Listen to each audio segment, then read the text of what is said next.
പ്രധാനപ്പെട്ട ഒരു വാർത്ത വരുന്നു സുജയ. ഒരു പാകിസ്ഥാൻ പൈലറ്റ് ഇന്ത്യയുടെ പിടിയിലായിട്ടുണ്ട്. ഒരു പാകിസ്ഥാൻ പൈലറ്റ് ഇന്ത്യയുടെ പിടിയിലായി എന്ന് പറഞ്ഞാൽ അതിന്റെ അർത്ഥം ഇന്ത്യയുടെ ടെറിട്ടറിയിലെത്തിയ ഒരു വിമാനം നമ്മൾ തകർത്തിരിക്കുന്നു.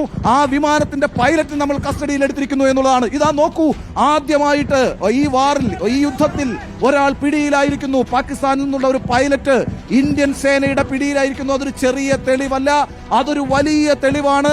ഇന്ത്യക്ക് നേരെ എസ്കലേഷൻ നടത്തി പാകിസ്ഥാൻ എന്നതിന് ഇതിനപ്പുറത്തൊരു തെളിവ് വേണ്ട. നമ്മൾക്ക് ബാലാക്കോട്ടിൽ ഓർമ്മയുണ്ടല്ലോ, വർദ്ധമാനെ നഷ്ടമായിട്ടുണ്ട്. ആ വർദ്ധമാനെ തിരിച്ചു പിടിക്കാൻ വേണ്ടി ഒരുപാട് ദിവസങ്ങൾ നമുക്ക് ഡിപ്ലോമാറ്റിക് ഡയലോഗ് നടത്തേണ്ടി വന്നിട്ടുണ്ട്, അന്താരാഷ്ട്ര സമ്മർദ്ദം നടത്തേണ്ടി വന്നിട്ടുണ്ട്. ബാലാക്കോട്ടിൽ നമ്മൾ എയർ സ്ട്രൈക്ക് നടത്തിയെന്ന് നമ്മൾ തന്നെ പ്രഖ്യാപിച്ചതാണ്.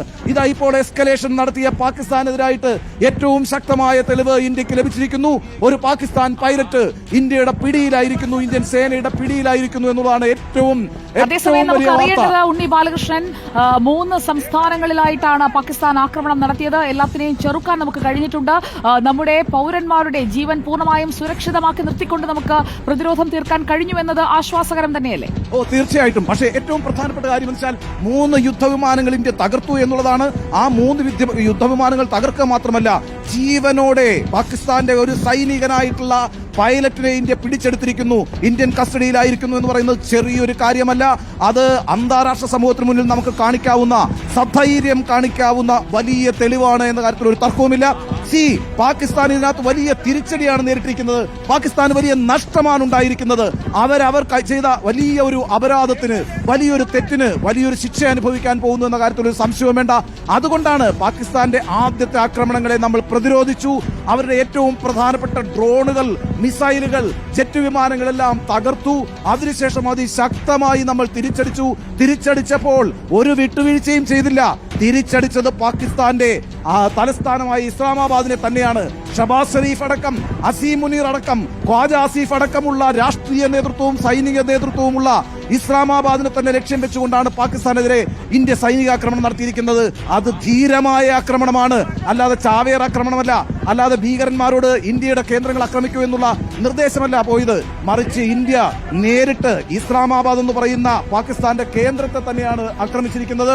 അതൊരു ചെറിയ കാര്യമല്ല. ഇപ്പോൾ പാകിസ്ഥാന്റെ ഒരു പൈലറ്റ് ഇന്ത്യൻ കസ്റ്റഡിയിലായിരിക്കുന്നു എന്ന് പറയുന്നതും അവർക്ക് സംഭവിച്ചിട്ടുള്ള ഏറ്റവും വലിയ വീഴ്ചയാണ് എന്ന കാര്യത്തിൽ ഒരു സംശയവും വേണ്ട. വലിയ രീതിയിലാണ് ഇപ്പോൾ സൈനിക നീക്കം നടക്കുന്നത്.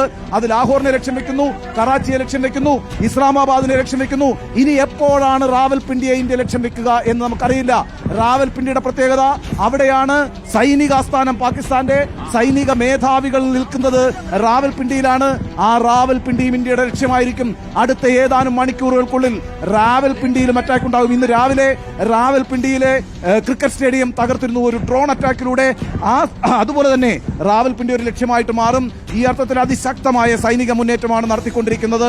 ആ സൈനിക മുന്നേറ്റം വിജയിക്കുന്നു എന്നതിന്റെ തെളിവാണ് ഈ നിമിഷം വരെ കഴിഞ്ഞ ഒരു അരമണിക്കൂറായിട്ട് ഇന്ത്യയിലേക്ക് ഒരു മിസൈൽ വന്നിട്ടില്ല, ഇന്ത്യയിലേക്ക് ഒരു ഡ്രോൺ വന്നിട്ടില്ല. ഏറ്റവും ശ്രദ്ധേയമായ കാര്യം ഉണ്ണി ബാലകൃഷ്ണൻ, ഇപ്പോൾ രാജസ്ഥാനിൽ നിന്ന് പിടിയിലായ പൈലറ്റിനോട് നമ്മൾ പാകിസ്ഥാൻ ഇന്ത്യൻ പൈലറ്റുമാരോട് ചെയ്യുന്നതായിരിക്കില്ല കാട്ടുക.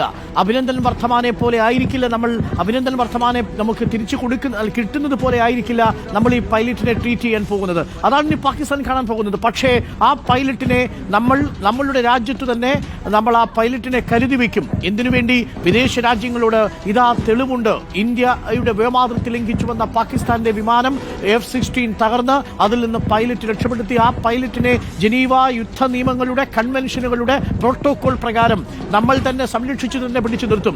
പാകിസ്ഥാൻ എല്ലാ യുദ്ധവും ഇന്ത്യയുമായിട്ട് അവസാനിപ്പിക്കുന്ന പക്ഷം ഇന്ത്യയിൽ പിടിയിലായ പാകിസ്ഥാൻ പൈലറ്റിനെ നമ്മൾ തിരിച്ചു കൊടുക്കുകയും ചെയ്യും. അതല്ലാതെ പാകിസ്ഥാൻ റേഞ്ചേഴ്സിന്റെ കയ്യിൽ പിടിയിലായ BSF ജവാനെ ഇതുവരെ ഈ നിമിഷം വരെയും വിട്ടുതരാതെ അതിക്രൂരമായ രീതിയിൽ പീഡിപ്പിക്കുന്ന ഒരു സാഹചര്യം ഉണ്ടായിട്ടുണ്ടെങ്കിൽ ആ സാഹചര്യം പോലെ ആയിരിക്കില്ല